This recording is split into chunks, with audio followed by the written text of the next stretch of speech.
ലൈംഗിക പീഡന ഭ്രൂണഹത്യാ കേസിൽ രാഹുൽ മാങ്കൂട്ടത്തിലിന്റെ അറസ്റ്റ് തടഞ്ഞ് ഹൈക്കോടതി. രാഹുലിന്റെ മുൻകൂർ ജാമ്യാപേക്ഷ പരിഗണിക്കുന്ന ഈ മാസം 15 വരെയാണ് അറസ്റ്റ് തടഞ്ഞത്. പ്രതി ഉന്നയിച്ച വാദങ്ങൾ കേൾക്കണമെന്നും കുറ്റം ചെയ്യാത്ത ഒരാളും ശിക്ഷിക്കപ്പെടരുതെന്നും ഹൈക്കോടതി വ്യക്തമാക്കി.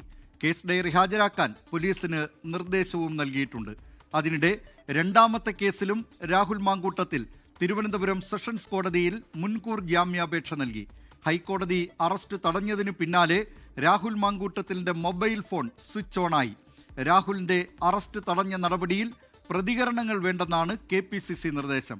വിവരങ്ങളുമായി കൊച്ചിയിൽ നിന്ന് വിഷ്ണു സുരേഷും തിരുവനന്തപുരത്ത് നിന്ന് സലിം മാലിക്കും ഉമേഷ് ബാലകൃഷ്ണനും ചേരുന്നുണ്ട്.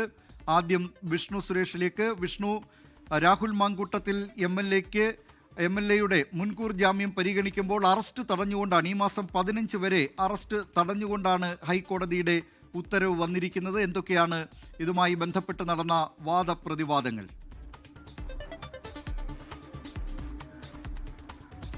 ദിലീപ്, അങ്ങനെ ഒരു പൂർണ്ണ വാദപ്രതിവാദത്തിലേക്കൊന്നും കാര്യങ്ങൾ പോയിരുന്നില്ല. പെറ്റീഷൻ ഫയൽ ചെയ്തിട്ടുണ്ട്. രാജീവ് അത് അക്കാര്യം ഹൈക്കോടതിയെ അറിയിച്ചു. ആ ഘട്ടത്തിൽ പ്രോസിക്യൂഷൻ അറസ്റ്റിനെ എതിർത്ത് രംഗത്ത് വന്നെങ്കിലും നിലവിൽ പ്രതിയെ കൂടി കേൾക്കണം, അദ്ദേഹത്തിന് പറയാനുള്ളൂടെ കേൾക്കണം എന്ന നിലപാടാണ് ഹൈക്കോടതി സ്വീകരിച്ചത്.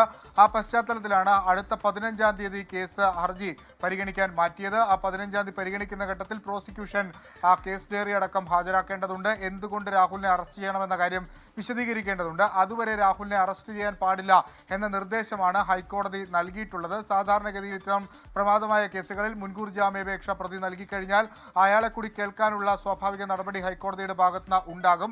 ഈ ഹർജിയുമായി ബന്ധപ്പെട്ട് രാഹുൽ ഉന്നയിച്ച ചില കാര്യങ്ങളിൽ കോടതി വ്യക്തത വേണമെന്നാണ് ആവശ്യപ്പെട്ടിരിക്കുന്നത്. അതായത് ഇതിൽ ഒരു പരസ്പര ധാരണ പ്രകാരമുള്ള ലൈംഗിക ബന്ധമെന്ന് രാഹുൽ പറയുന്നുണ്ട്. രാഷ്ട്രീയ പ്രേരിതമെന്നുള്ള ആരോപണമുണ്ട്.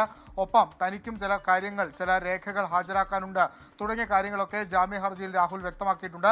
അതെല്ലാം കേൾക്കണമെന്നാണ് ഹൈക്കോടതി ഈ വിഷയവുമായി ബന്ധപ്പെട്ട് സ്വീകരിച്ചിട്ടുള്ള നിലപാട്. അതെല്ലാം കേൾക്കുന്നതിന് വേണ്ടിയിട്ടാണ് 15-ാം തീയതി കേസ് പരിഗണിക്കാൻ വെച്ചിരിക്കുന്നത്. അതിനുശേഷം ഈ നോട്ടു അറസ്റ്റ് നീട്ടുകയാണെങ്കിൽ ഈ കേസിന്റെ മെറിറ്റിലേക്ക് കടന്ന് ഹൈക്കോടതി നോട്ടു അറസ്റ്റ് നീട്ടിയെന്ന് നമുക്ക് വിശേഷിപ്പിക്കാനാകും. നിലവിൽ രാഹുലിനെ സംബന്ധിച്ച് താൽക്കാലിക ആശ്വാസമാണ്.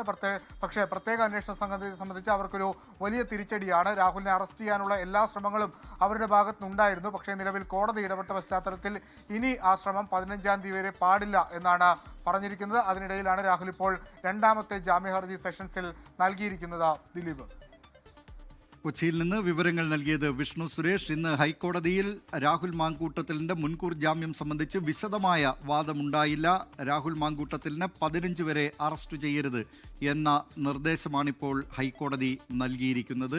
ലോകത്തെവിടെയായാലും ഏത് സമയത്തും 24 വാർത്തകളും ഓഗ്മെന്റഡ് റിയാലിറ്റി പാക്കേജുകളും എക്സ്പ്ലെയിനറുകളും വിശദമായി കാണാൻ ഞങ്ങളുടെ YouTube ചാനൽ നിങ്ങൾക്ക് സബ്സ്ക്രൈബ് ചെയ്യാം.